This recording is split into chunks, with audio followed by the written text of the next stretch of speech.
اللي هتشوفه في الفيديو دوت ده رايي الشخصي، وجهه نظري، تتفق معايا حقك، تختلف معايا حقك، مش اللي انا هقوله هو الصح. اتفقنا؟ اللي انا هقوله ده لا هو صح ولا غلط، دي وجهه نظر. طيب امبارح هاني حتحوت، وليد دعبس، واحمد حسام ميدو اللي جاب الخلاصه، وكولر، دول نقطتين. احمد حسام ميدو وهاني حتحوت ووليد دعبس دي نقطه، وكولر ورئيس هيئه الاستاد دي نقطه ثانيه بس صغيره، خليها في الاخر. خلينا نتكلم في المهم، عشان بصراحه ربنا لو انت هتشوفني مشخصنها اهلي وزمالك يبقى مشكله عندك، لان انا طالع انتقد واحد زملكاوي معين، وطالع اشيد بواحد زملكاوي جاب الخلاصه من الاخر. ميدو جاب الخلاصه وقفل لك موضوع احمد رفعت ده تماما، واي حد هيتكلم فيه بعد اللي قاله ميدو يبقى بيهري وبنضيع وقت، خصوصا من المسؤولين. لو احنا كجماهير بنتكلم في الموضوع ده احنا بنقول ارائنا وبندردش سوا، احنا ما نملكش اي شيء، لكن اي اعلامي هيطلع يتكلم في القصه دي بعد اللي قاله ميدو يبقى هري. هحط لك الكلام اللي قاله ميدو في الكومنتات وفي الفيديو عشان تشوفه براحتك. خلينا نبدا لك بهاني حتحوت اللي الناس بتشيد بيه. اشادت بيه امبارح صفحه صلاه الاهلي، محمد فارس الاعلامي الاهلاوي المعروف، ناس كتير اشادت بيه.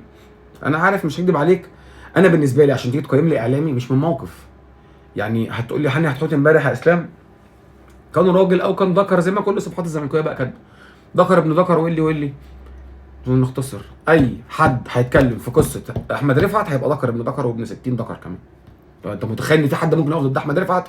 مش عايزك بقى تطلع لي من النص تقول لي ما شفتش وليد دعبس، ما شفتش فلان، الا بقى الكومبينه اللي اتعملت على احمد رفعت، او اعضاء الكومبينه اللي اتعملت يا معلم، هي دي الناس الوحيده اللي هتتكلم ضد احمد رفعت. لكن اي حد تاني هيتكلم، اي حد يا معلم هيتكلم كلام في صف احمد رفعت الله يرحمه ويغفر له، وما تنساش تدعي له في اول الفيديو ربنا يعافيه ويعفو عنه ويغفر له ذنوبه ويسكنه في سيح جنته.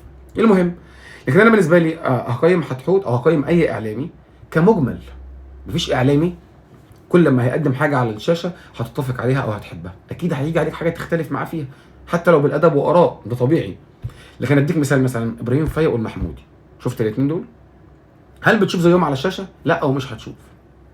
دي ناس احترمت المشاهد، في المشاهد حبها واحترمها، شيء طبيعي. الله اعلم في حاجه تاني وانا مش متذكر ولا لا، خلينا نقول الا من رحم ربي، لكن الاثنين دول بالذات معلقين معانا جامد او معلقين معانا جامد.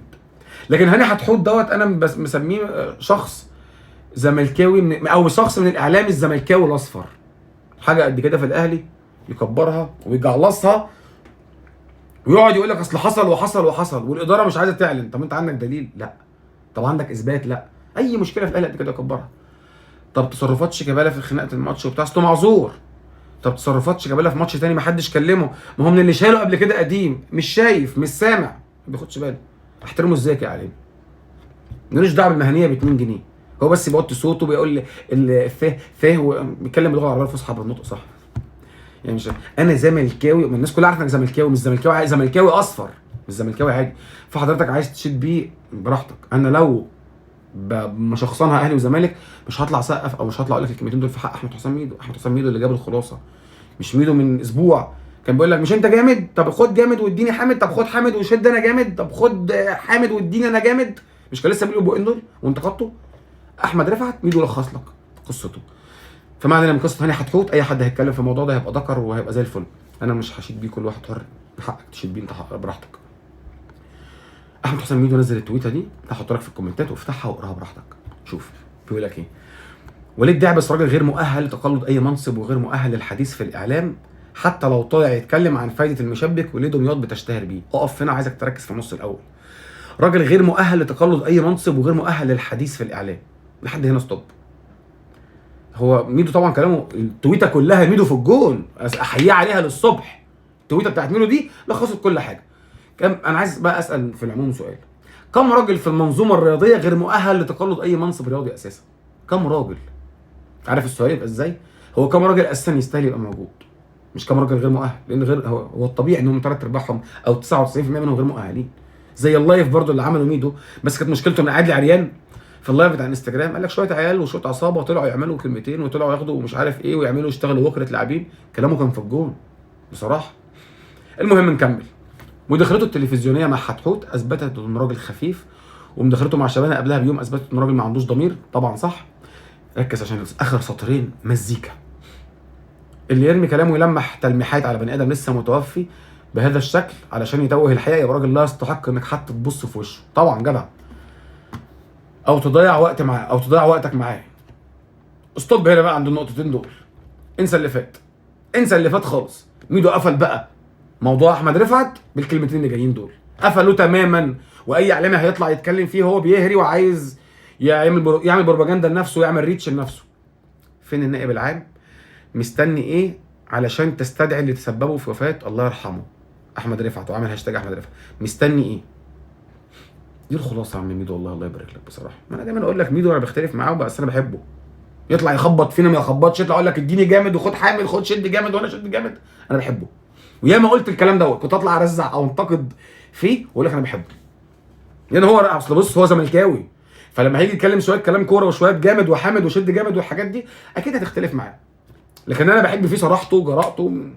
الحمد لله انا قلت الكلمه دي كذا مره، فمش عشان النهارده قال كلمتين حلوين هو جاب دي الزبده اللي قالها ميدو. اخر سطرين. فين النائب العام؟ مستني. انا ما اقصدش حاجه طبعا، انا بقرا بعيد كلام ميدو، كلام بمنتهى الامانه، انا بعيد كلام ميدو. فسؤاله حلو، شوف عشان نقفلها عشان نعرف ايه يا اسلام طب المصلحه وايه ايه الحل المشكله ديت. احمد رفعت هتحاسب الناس اللي جابته بايه؟ عشان نتكلم بمنتهى العقل. احمد رفعت توفى ازاي؟ هو كلها قضاء وقدر، بس ايه السبب؟ لو الطبيعي اللي واضح قدامنا كله قهره، اللهم احفظنا. النبي عليه الصلاه والسلام صلى الله عليه وسلم قال لك اعوذ بك من قهر الرجال. شفت النبي استعاذ منها الراجل اللهم احفظنا، قد تؤدي القهر او قهرته او زعله لوفاته، بعد الشر عنا جميعا يعني. فاحمد رفعت سبب وفاته، قصدي سبب وفاته كان قهر. في قانون بيحاسب على قهر الرجال؟ لا. طب ايه الحل؟ انت هتحاسب الناس على الورق اللي صدر بالثلاث شهور مش الثلاث شهور، فهتلاقي قصه عبيطه في الاخر، عشان انا كلامك بمنتهى الامانه. لكن الحساب لازم يكون الناس دي تمشي زي ما قال لك ميدو. اول سطرين عجبني قوي، التويته كلها حلوه، بس اول سطرين واخر سطرين لو تربطهم مع بعض هتطلع الحل اللي بقوله لك. مش وليد دعبس بس الغير مؤهل لتقلد اي منصب رياضي. عندنا نادي فيوتشر، نادي زد، بيراميدز، عندنا ايه؟ حرس الحدود. احنا ما عندناش الا الاهلي والزمالك والاسماعيلي ومصر والاتحاد، عشان اختصر لك، عشان كنت هقعد اقول لك كلام بقى كتير. البلديه والغزل ليهم جماهير، فانت ممكن تقول اهلي، زمالك، اسماعيلي، مصر، اتحاد، بلديه، غزل، عشان الغزل طالع. بس انا حاليا 6. انت عارف 6 فرق في الدوري عندهم جمهور والباقي لا. 6 فرق. قول يا معلم الموسم اللي جاي وربنا يكرم البلديه وتقعد، لان البلديه شكلها هتنزل، هيبقى 6 أو 7. من 6 ل7 فرق عندهم جماهير. انت متخيل؟ في ال 18 فرقه والباقي كلها شركات وزد والنجيب ساويرس ووليد دعبس ومش عارف. مع احترامنا للناس اللي انا قلت لك اسمائها نجيب ساويرس، ما حدش فينا عنده معاه مشاكل، راجل في حاله غيرنا ملوش دعوه بالوسط الرياضي. بس معلش ليه؟ لو انت عايز تطور المنظومه وعايز تحل الناس دي تمشي بعد وفاه العيل اللي مات الله يرحمه، الناس دي تغور تتكل في 60 داهيه دغري، من كبيرهم لصغيرهم. تجيب ناس بتاعت كوره، ناس عندها ضمير. انا سمعت اسماء في المناصب الرياضيه عندنا انا ما اعرفش مين احمد دياب، بمنتهى الامانه ما اعرفش مين احمد دياب، ما اعرفش حتى مين والده اللي بسمعه، حتى بنسمعه من شوبير. في ناس ما اعرفش حتى مين جمال علام نفسه، رئيس اتحاد الكوره نفسه ما نعرفش ايه تاريخه الرياضي. انت فاهمني؟ تجيب ناس تدير كوره صح، الناس دي بقى حاسبها انت، تحاسبها النائب العام يجيبهم ما يجيبهمش. حاسب الناس دي عشان نعرف نشتغل صح. عايز تستثمر بقى وتقول لي زد بقى فاتح بفلوس نجيب ساويرس ومش عارف بيد وبيراميدز والناس، انا بقول لك لو عايز بقى اتفرج على كوره وميدو كان بيتكلم في اديني جامد وخد حامد او شد جامد ونشد جامد، ايه رايك بقى نشوف المستثمرين مع الانديه الجماهيريه؟ قول لي مثلا حد زي نجيب ساويرس ياخد لك مثلا اسهم كبيره بنسبه عاليه في نادي الاسماعيلي، في المصري، في الاتحاد، غزل، بلديه، اي نادي جماهيري. المستثمرين الاماراتيين اللي ماسكين بيراميدز، طبعا انا عارف ان هم عايزين يكسبوا فلوس، مش كارهين الاهلي ولا حاجه طبعا، من ساعه ما دخلوا ما كسبوش جنيه. المهم قول له مش انت عايز تستثمر وتكسب؟ حط فلوسك في نادي جماهيري، عندك المصري والاسماعيلي ونفس الاسماء اللي قلتها لك. تبقى انت قاعد بدل ما انت جاب وجبه سناك بوكس ولا دينر بوكس من كنتاكي وقاعد يقول ممدوح يا عيد وهو رايح يسقف ويعمل لهم كده. كانت لقطه الموسم والله، الواحد قرفان ومش نفسه يضحك والله، بس كانت لقطه الموسم ان ممدوح عيد ده رايح يعمل لهم كده ومتشكر وقاعد بودي جارد وبتاع. ممدوح عيد انا لو شفتك في الشارع مش هعرفك تقريبا، انا اللي محدش يعرفني انا اشهر منك. انت رايح تسلم على مين؟ لو عايز تطور المنظومه ده الحل، ده مش هيحصل. بس ميدو عشان نسقف له شابوه ونقفل بقى الفيديو ما نطولش اكتر من كده. اخر حته، كولر ورئيس هيئه استاد القاهره. كولر قبل كده اشاد بارضيه استاد القاهره ساعه مشاكله مع الاداره في ملعب السلام، لما كنا بنعمل نتائج سلبيه في السلام كان بيشتكي من ارضيه السلام. وانا قلت لك ان مش فاكر كان الارضيه ولا من المساحه، انا كان بالنسبه لي كمشجع كنت بشتكي من مساحه ملعب السلام. الملعب نفسه مش الاستاد، الملعب نفسه مساحته رخمه وبيسهل على اي فرقه تنزل ترص اتوبيس قدامك لان الملعب صغير. فاشتكى في وقتها واشاد بارضيه استاد القاهره. فامبارح طلع لو خدت بالك فعلا كان في كذا لقطه جابت شويه لقطات للملعب، انه انا بصراحه ما اتكلمتش فيها في اللايف، توقعت اول اللي فهمته ان دي لقطه عشان خاطر تاكلينج من لاعب ولا حاجه، لكن هو قاعد بقى الراجل شايف الملعب كله، فواضح ان في مشاكل في الارضيه. فيطلع رئيس هيئه الاستاد يقول لك الاهلي مش لاعب تاني هنا، الاهلي مثلا بيلعبنا بفلوسه او بيلعبنا في ملعبه في النادي بتاعه مثلا، او الاهلي ده نادي دوله ونادي حكومي وده ملعب حكومي والاهلي بيدفع فلوس لحضرتك، ده اللي عايز اوصله لك.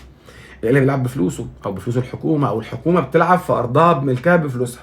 الزمالك عليه فلوس متلتله في استاد القاهره وبيلعب عادي، ما زعلكش الكلام ده؟ فانت مدرب او مستر كولر بيتكلم في حاجه فعلا واضحه، الراجل مش طالع مثلا يشيلك شيله مش شيلتك او بيقول ان مفيش حاجه، لا فعلا مفيش صيانه، واضح ان الملعب ما بتعملوش صيانه. فتقوم انت زعلان ومتضايق، طب الملعب هنقفله، هي ايه ده؟ ايه ده؟ ايه يا جماعه؟ هو احنا المناصب عندنا بقت عامله كده ليه؟ هي الناس عندنا فاهمه هي بتدير فين؟ الناس فاهمه مقدار بلدنا عامل ازاي ولا مش فاهمه؟ انا بصراحه ربنا بالنسبه لي ده غريب، لان الزمالك عليه مديونات هناك، والراجل ده كان بيطلع يتكلم، معلش احنا عارفين ظروف الزمالك النادي الوحيد في مصر اللي عليه مديونات لاستاد القاهره عشان يجيب لك على بلاطه، بس ما بيتكلمش. ومش هتسمع حد بيتكلم عن قصه زي دي، ومالناش فيها دلوقتي عشان خاطر موضوع احمد رفعت، لكن نتمنى من الاعلاميين سكتم بكتم ما حدش يفتح الموضوع تاني بعد اللي قاله ميدو. ميدو فعلا بامانه ربنا قال يا جدعان اخر سطرين دول حكايه، دول ما حدش يقدر يقولهم الا هو. انا عشان كده بقول لك انا بحبه بصراحه، اختلف معاه واطلع اهزر واضحك واقول لك انه كان يوماني وكلامه بالليل غير كلامه بالصبح واقول اي حاجه، لكن الكلمتين دول ما يطلعش الا منه دغري. حد هيطلع يقولهم في الشاشه اهلا وسهلا، ما حدش يطلع يقولهم قفلوا الموضوع عشان خلاص الناس هتنسى وبص العصفوره واهلي وبيراميدز خلاص يوم الجمعه والدنيا هتتلهي. ربنا يجيب حق الواد ويغفر له ويرحمه، واشوفك ان شاء الله في فيديو جديد. سلام.